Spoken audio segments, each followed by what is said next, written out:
Hey everyone, Michelle Alexandria here. Let's dive right into this video. The whole point of this video is for me to rant a little bit about people buying TVs for next gen gaming and all of these idiot YouTube AV people who claim to be experts when they really aren't, know nothing, and they're causing drama. They're causing unnecessary drama and consternation amongst people for no other reason other than clickbait. I'm not going to mention any names, but we all know who these people are. My question is, why should you even listen to these people? Other than people who claim to be professional calibrators who wear masks, we have no idea actually we have no idea what they really are, who they really are. They've never shown any proof. Then we have other people who claim to be super tech geniuses, and they just came on the scene like a year ago, and they've never once talked about what their actual background is to actually be talking about this stuff. Yet people take their words as though they're gospel. And I normally don't do this. I don't talk about my past. I don't really talk about my past or anything, or say you should listen to me and not someone else, because I don't want to be in the game of telling people what they should or should not do. However, and if you're wondering, this is Modern Warfare 2 Remastered on the PlayStation 4 Pro on my LG B7, and it looks amazing. So anyway, I'm just going to tell you quickly about my past. I know the game industry because I covered the game industry. For about a period of 10 years, I was one of the only black female game journalists in the world, actually. I would go to E3, go to various major gaming events, and be the only black person in the room, much less the only black female in the room, much less the only female journalist at these things. I covered the industry from, I believe, like 1988 to 2010 or something. I finally gave up simply because I got tired of playing Madden like playing 8 different football games and 8 different football games or 8 different baseball games. And really, the N64 is what broke me. The move to 3D was not good for your girl, because the move to 3D gaming really gave me vertigo and made me sick. I just couldn't play those early 3D games. So I changed my site to customagazine.com to be a more general interest entertainment website, and moved away from gaming. But at the time, we were one of the very first video gaming dedicated websites that launched. We were there before IGN, before videogames.com. We were there before all of that stuff. We were probably one of the only video gaming websites in existence at the time. So we were fairly big back in the day. And big, we had like 300,000 or 400,000 people coming to the site. And that's when having that many people come to a website was considered a big deal. Now it's considered nothing. So that's where I used to do freelance writing for the Washington Post and UPI. I've never been a super gamer. I would never claim to be a super gamer or this super great gamer. What I was a reporter first. I knew where the bodies were. I understood how the industry worked. I had connections at the yin yang and all that kind of stuff, all that kind of fun stuff. I attended and reported on events, but I was never a super gamer. So let's make that clear. So I've been through quite a few console launches. I've been through, I'm sorry, I can't talk and play at the same time. And I suck normally anyway, but I wanted to give you guys something different to look at. So anyway, I've been through numerous console launches throughout the years. I've been through every console launch, really, pretty much, really.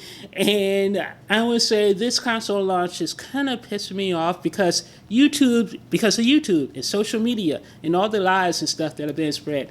There has never been a console launch that has annoyed me more than this one, where people are actually buying TVs in anticipation and excitement for upcoming consoles, especially when you have all these no-name, no-nothing YouTubers pushing various memes about specs and future-proofing TVs.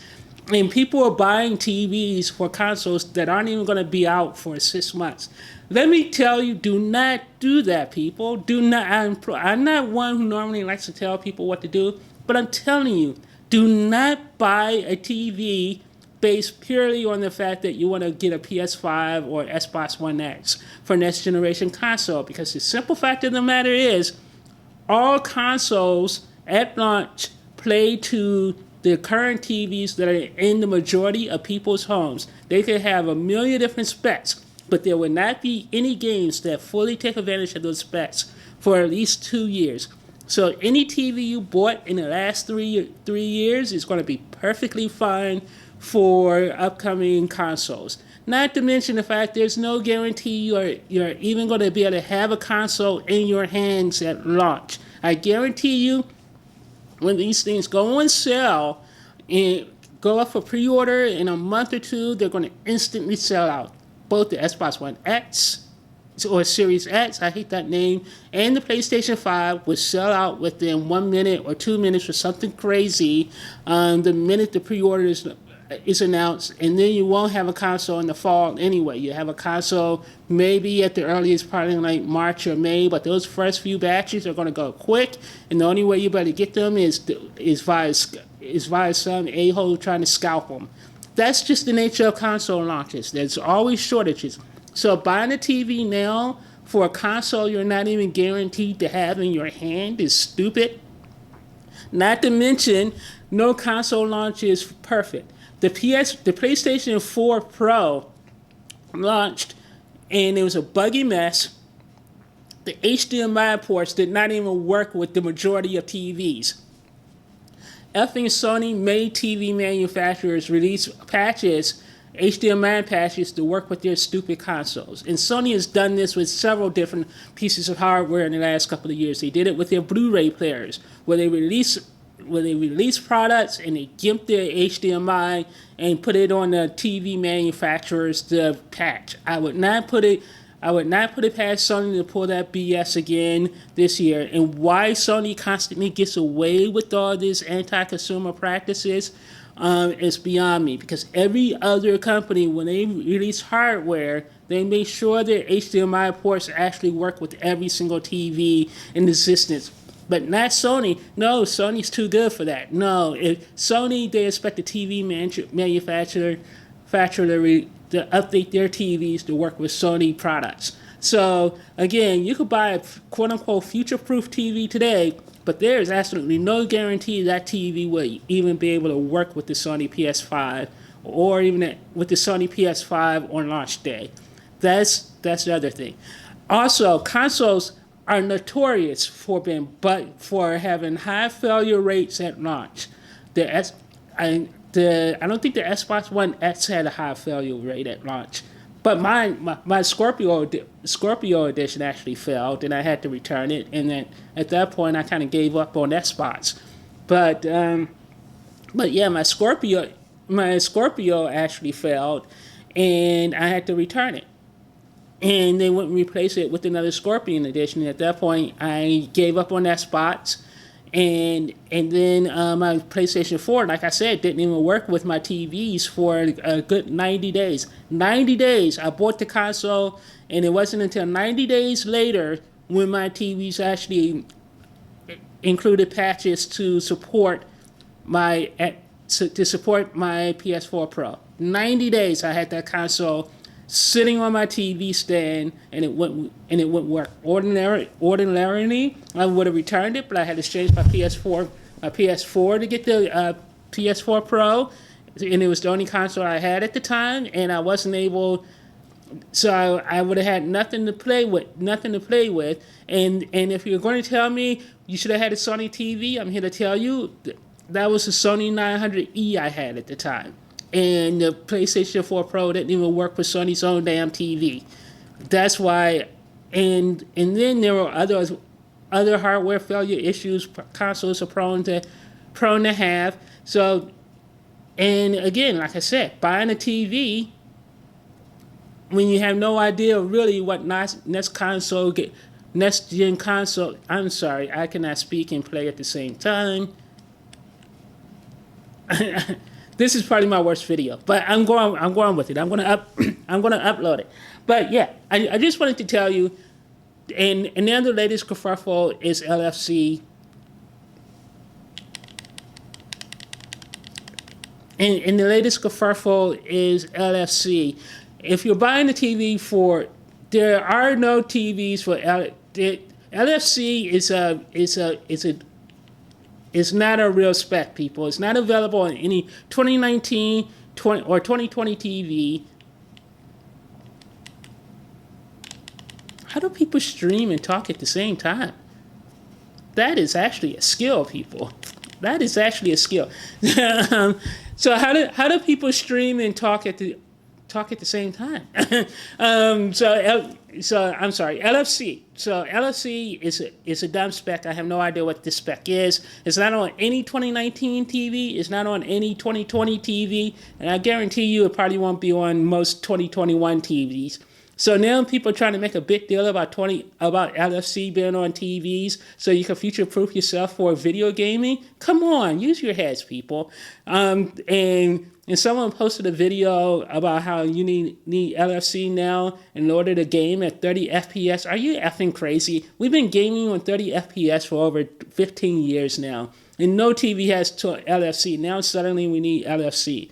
What the whole night Assassin's Creed 30 frames per second thing that's a meme pushed by stupid PC gamers. PC gamers game on monitors. Stick to your monitors. Most TVs cannot support 4K 120, and developers are going to basically develop to 4K 30, and then again in the next year we may get some 4K 60 games. But for the most part, 4K 30 will be a standard for a while.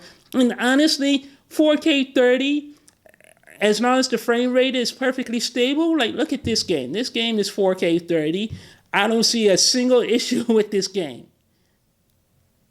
Well, I don't think it's 4K. But yeah, this game is probably 4K 30, and I don't know, what's the PlayStation 4? So it's probably like 1440p, 30 or something. But there's not a single issue I'm having with this game at all, playing at this frame rate. I don't see a single issue. And everyone keeps saying, oh, well, if you see a 4K 60 game, you would never want to go back. I'm like, no, I don't care as long as the frame rate is stable.